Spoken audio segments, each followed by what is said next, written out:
poppy, burn it, no molly, the real ones around the house, superpowers, I got powers. I didn't know. Who knew? I didn't know.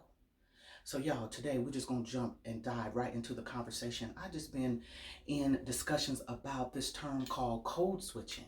Now I had heard about it before, kind of in passing, but really never gave it a second thought. And so I was just wondering, is this something new? I'm hearing about it a little bit more regularly. Are we just now applying, something that we've been doing, but we're just now applying a word to it to give it like a definition? So I kind of want to just dive into it just to kind of, hear your thoughts about code switching. But before I do, welcome to my channel. Thank you so much for tuning in. If this is your first time tuning into my channel, if you don't mind, to help me grow my channel, if you can go ahead and subscribe, click on the notification bell so you are aware whenever I upload new videos. Thank you so much again. Here at Girl Accent, we talk about celebrating the loyalty, the commitment, and the support of the sisterhood. We sprinkle in a little bit of dining experiences. Also, we cap it off with some motivation and inspiration. And if that is something that is of interest to you, then you have tuned into the right channel. Please go ahead, let everybody know, and share with them what you're hearing today. So, y'all, let's get right into the topic.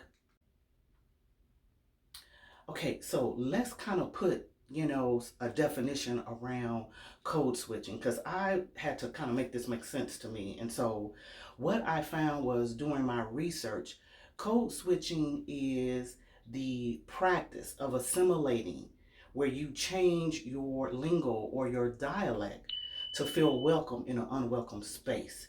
And so what that does is it gives the perception to others that you're legitimate.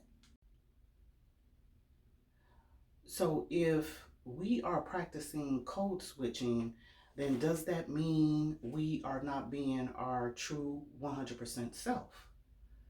Okay, so like, I get it. Like, okay, so, the norm is that you don't want to behave the same way everywhere you go in public.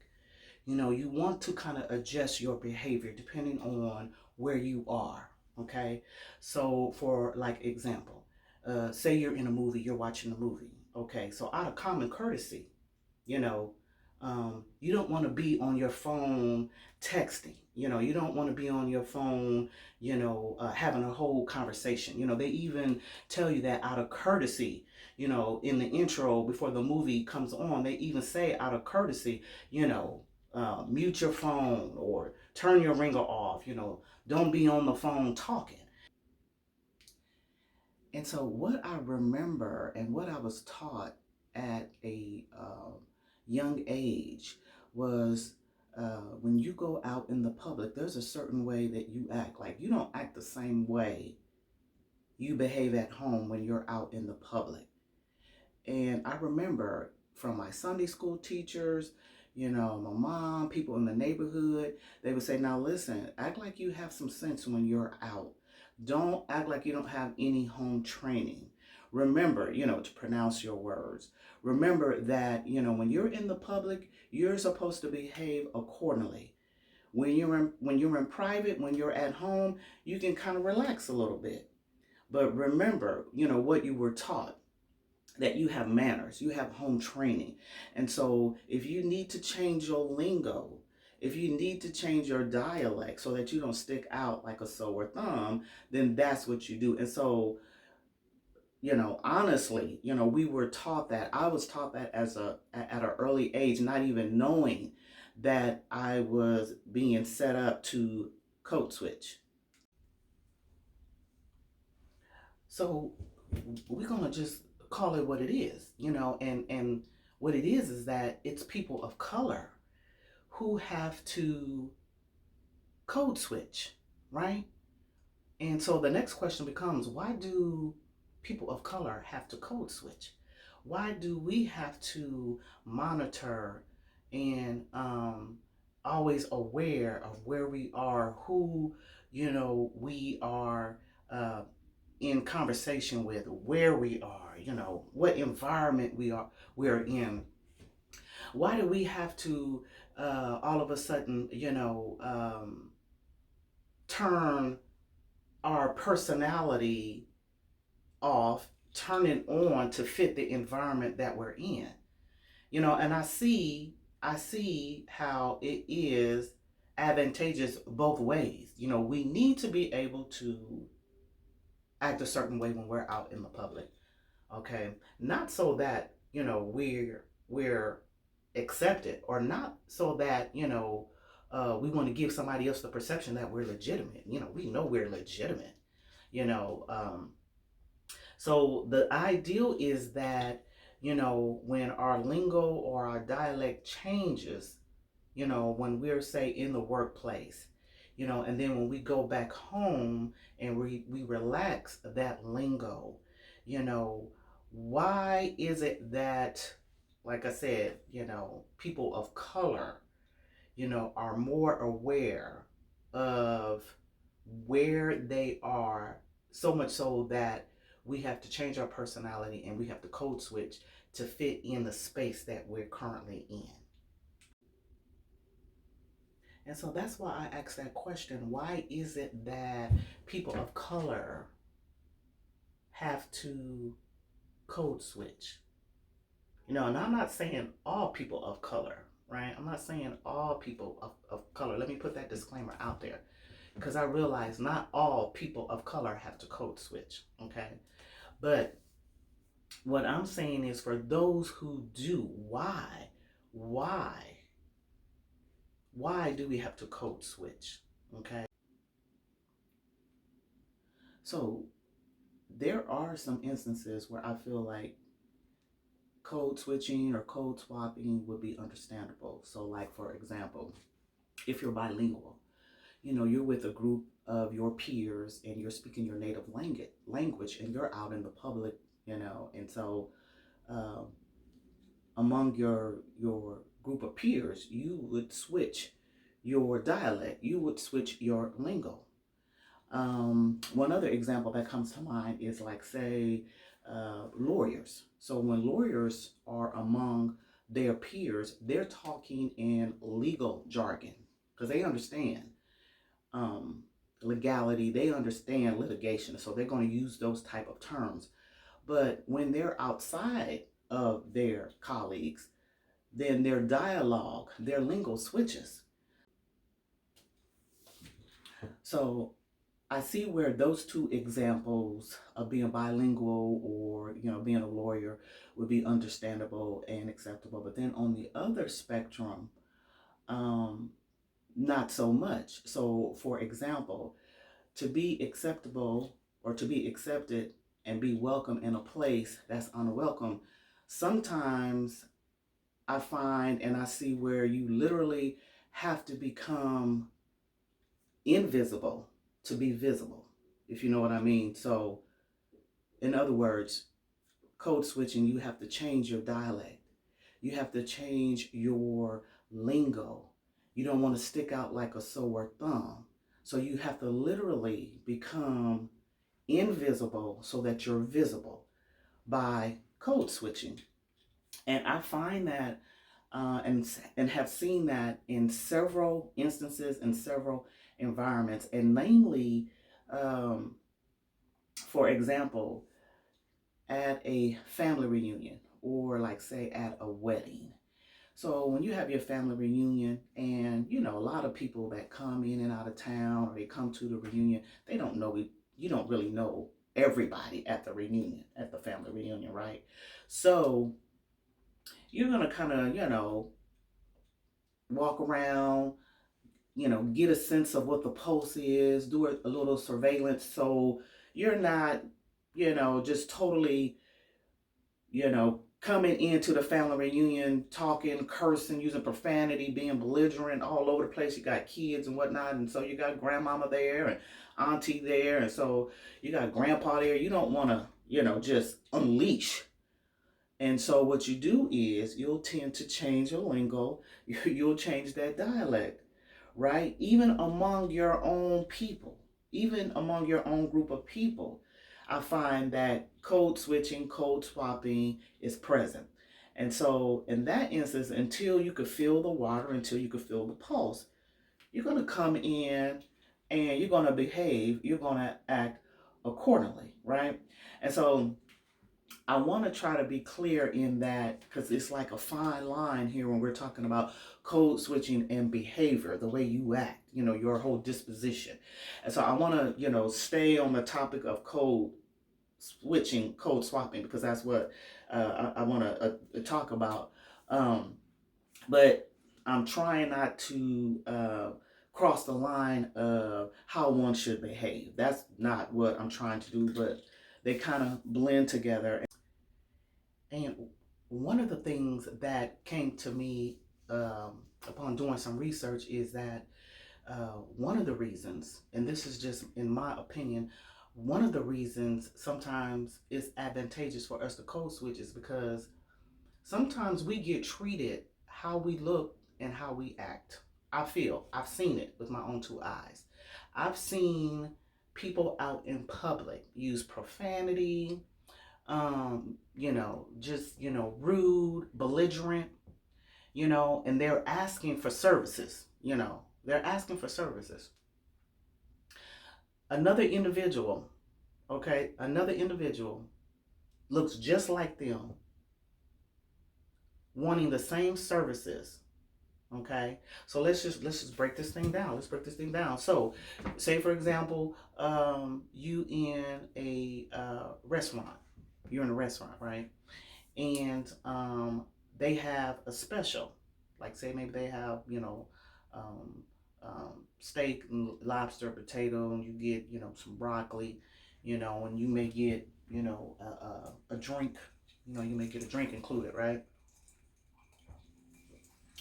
All right, so the person that's using profanity, the person that is rude and belligerent, because they're wanting a substitute, and the server's trying to tell them, okay, this is a prefix menu. This is what it is, no substitutions, but it's a better, it's a better price.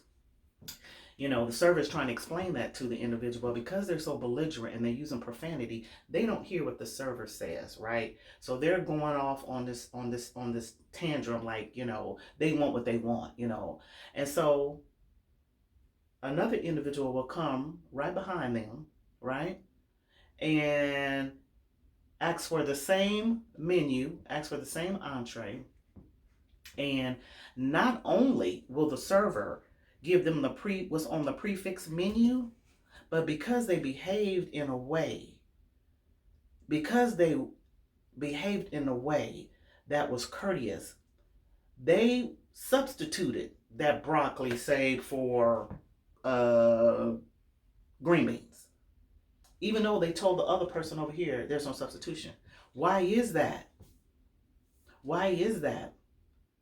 Because you get treated how you look and how you act.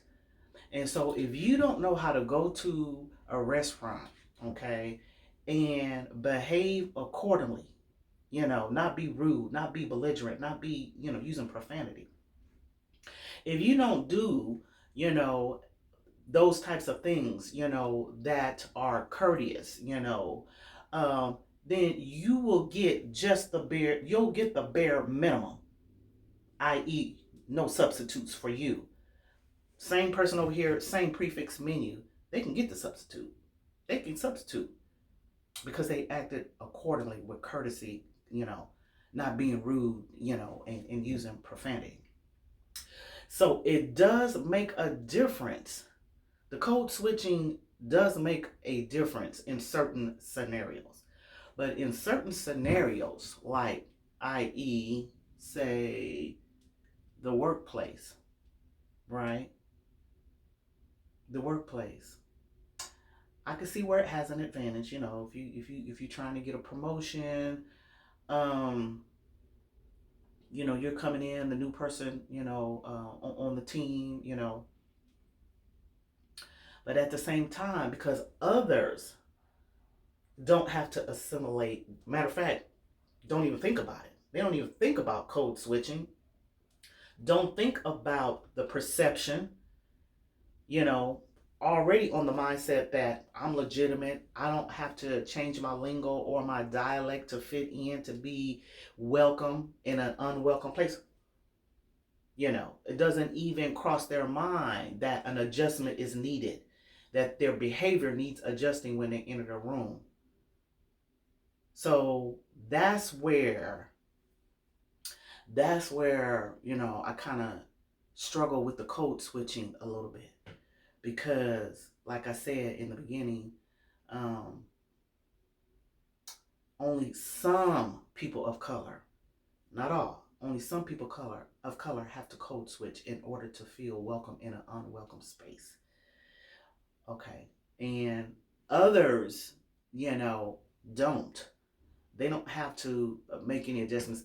As a matter of fact, they don't even think about making an adjustment. Whereas some people of color have to, come in knowingly, like, okay, I'm about to go in a workplace. All right, I gotta switch from being, you know, who I am at home or out in the marketplace to a different person, when I'm in the workplace. And don't get me wrong, I mean, professionalism goes a long way. You definitely want to be professional in the workplace. There's some do's and don'ts, not just for, people who have to code switch, but there's some do's and don'ts. There is some procedures and policy, that employees, because you're still an employee, there's some procedures and policies that an employee has to adhere to, and they fall up under no matter if they're male, female, what their demographic nationality is. That those policies are set in place by the employer. So I'm talking about, where there's an extra layer, that, sometimes, people of color have to exercise, in order to fit in the workplace. Okay. And so I thought it was an interesting topic. I mean, what say you? Have you had to code switch? Do you practice code switching? Are you aware that when you enter in a certain environment that your behavior, your dialect, your personality changes, or have we become so numb and we're on automatic that we just do it because, if you've been code switching for years, I mean, like I said, we've mastered. People who do it have mastered it and probably don't even think about it. Probably don't even think about, oh, okay, I'm about to enter in, the workplace. Oh, I'm about to enter in the doctor's office. Okay, I'm about to enter in this networking group. And so, in order to be accepted, I have to use my proper voice and make sure I pronounce all of my words. Okay, so people are aware that everybody ain't ignorant. You know what I'm saying? And that goes without saying, because we're not. But y'all let me know what y'all think about this. Y'all come on, start sharing this conversation. Y'all have the discussion, because I'm just curious about it. I'm still sort of kind of learning a little bit about it. Like I said, I have been hearing about it in passing.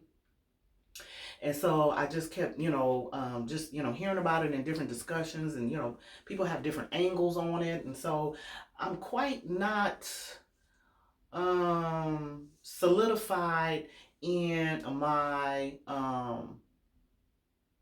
understanding of it, because there's some dynamics to this code switching. There's some dynamics.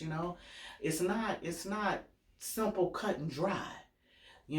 Because on one hand, I understand and I feel like, yes, definitely, you should not act the same way, the same way you go everywhere you go. I firmly believe that depending on your environment and the atmosphere, you want to act accordingly, because it's to your benefit that you act accordingly. It's to your safety that you act accordingly, right? And so I get that,